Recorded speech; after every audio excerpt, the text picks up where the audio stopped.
সময়, তাই না? আমরা কি যোগ্য ব্যক্তি পাইছি? নাম কি? ঈশা কার ছেলে? Thank you so much.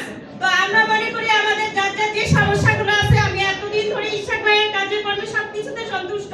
আপনারা কি সন্তুষ্ট? আচ্ছা ঠিক আছে, আমি একটু অসন্তুষ্ট আছি।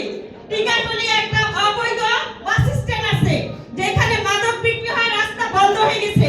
সেই রাস্তাটা পরিষ্কার করতে হবে, এটা ঈশা ভাইয়ের দায়িত্ব। আপনারা কি এক আমার সাথে?